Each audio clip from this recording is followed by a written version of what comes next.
Have you ever imagined yourself being a cult leader? How would you make your followers obey you? And what would you do with the heretics? Well, let's take a stab at Cult of the Lamb.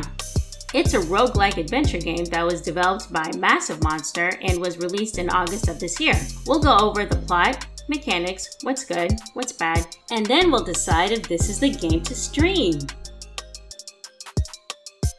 The lamb starts out as a helpless victim of a brutal ritual when they are saved by an entity called the One Who Waits. While he does help the lamb defeat their captors, he makes it very clear that the rescue wasn't for free.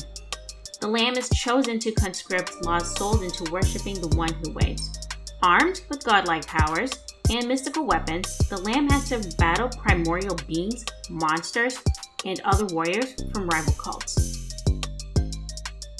Primarily, the game has you focusing on dungeon crawling, gaining new abilities, and leveling up. But what truly sets Cult of the Lamb apart from the other roguelike games is the management and construction simulation aspect. You have to keep the base clean and livable. Trust me, you don't want it to be a biohazard. And if you're doing neither of those, you can play minigames such as Knucklebones or go fishing for your commune.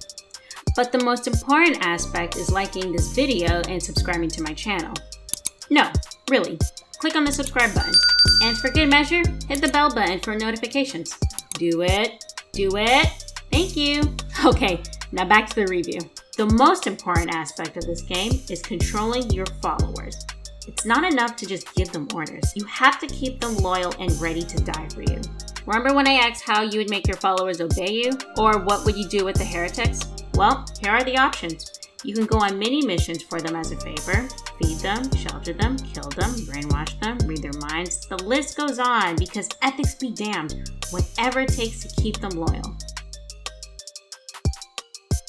For starters, the animation is simply amazing. I just love how it goes from cute to dreadful while being surprisingly detailed. I mean, look at the lamb's design. They're so cute. It makes me want to pinch those little... Never mind. The original soundtrack blends lo-fi with upbeat and electronic sounds. Because the music is so innocent and soothing, it perfectly fits with a character like the lamb, whose very appearance can lull both victims and enemies into a false sense of security. Like me just now. The mechanics are easy to follow, but it doesn't make fighting and leveling up any less challenging.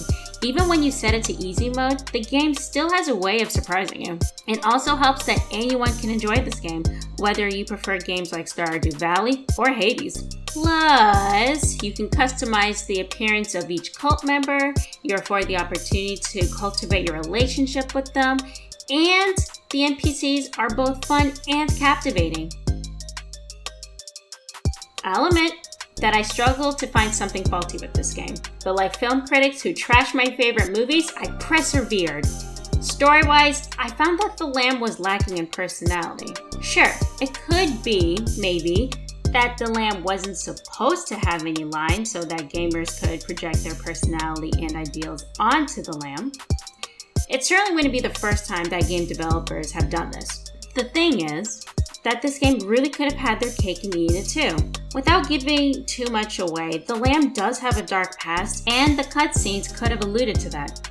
For an example, throughout the game, there are tombs with written inscriptions located on certain areas. What if there was a cutscene where the lamb experiences extreme reactions after reading what's on the tomb?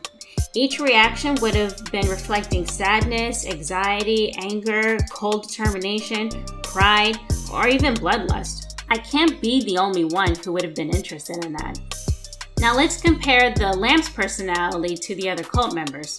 Because while they had significantly less to work with, the game made sure to give at least some of them a personality. So, for an example, in the game, someone can be searching for a loved one, or want the commune to look presentable, or have a desire to consume fecal matter. Hey, I'm not judging. They're the ones stuck in a cult. I say whatever helps. My point is, the game should have given the lamb a few quirks to make them even more interesting as a character. Now, as for the mechanics, I couldn't help but notice that some of the cult members tend to disappear off the face of the map without any explanation. And it doesn't help that the game doesn't offer a way to locate followers who are sick, hungry, or exhausted in the commune. I don't know if this is a small bug in the system or if it's intentional, but it is distracting at times. We have finally arrived at the most essential question of this review, and that is, should you stream this game? To which I say, absolutely. Look, you've seen the good and bad stuff. But as a streamer, you do get the option to include your followers in the experience by connecting your Twitch account to your Steam account in the game's menu. From there, every time a new cult member is indoctrinated, a chosen viewer can customize that member's design and they'll be as if they joined themselves.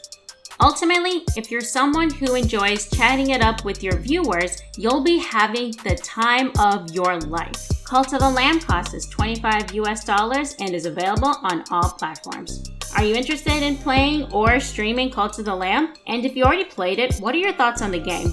Let me know in the comment section below. Thanks for watching!